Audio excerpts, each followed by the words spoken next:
Everyone. இன்றைக்கி நம்ம என்ன பார்க்க போகிறோம் அப்படின்னு பார்த்தீங்கன்னா, இன்றைக்கி நான் ஒரு இடியம் தாங்க சொல்ல போகிறேன்.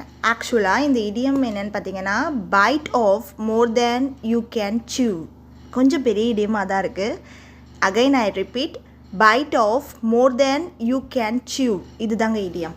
இதோட மீனிங் என்னென்னு பார்த்தீங்கன்னா, take on a task that is more than one can manage. அதாவது நம்மளால் செய்ய முடியாத அளவுக்கு வேலை இருக்கும்ல, அதுதான். ஆக்சுவலாக இன்னும் எப்படி சொல்லணுன்னா, குருவி தலையில் பனங்காய வைக்கிறது அப்படின்னு சொல்லுவாங்கள்ல, ஸோ அதுதாங்க இங்கிலீஷில் இது. ஸோ நிறைய ஒர்க் இருக்குல்ல, ஒர்க் லோடு இருக்குல்ல, அப்போ வந்து நம்ம இதை சொல்லலாம்.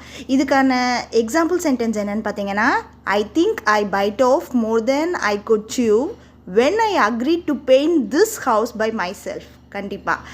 இன்னொரு சென்டென்ஸ் பார்க்கலாம். I think he has bitten off more than he can chew taking all those classes. So இந்த மாதிரி நம்ம சென்டென்ஸ் ஃபார்ம் பண்ணலாம். ஸோ நீங்களும் உங்களோட ஓன் சென்டென்ஸ் ஃபார்ம் பண்ணி எனக்கு கமெண்ட்டில் கொடுங்க. ஸோ மறந்துடாதீங்க, bite of more then you can chew. And then இந்த வீடியோ உங்களுக்கு பிடிச்சிருந்தா உங்கள் ஃப்ரெண்ட்ஸோட ஷேர் பண்ணுங்கள். Thank you so much. பாய்.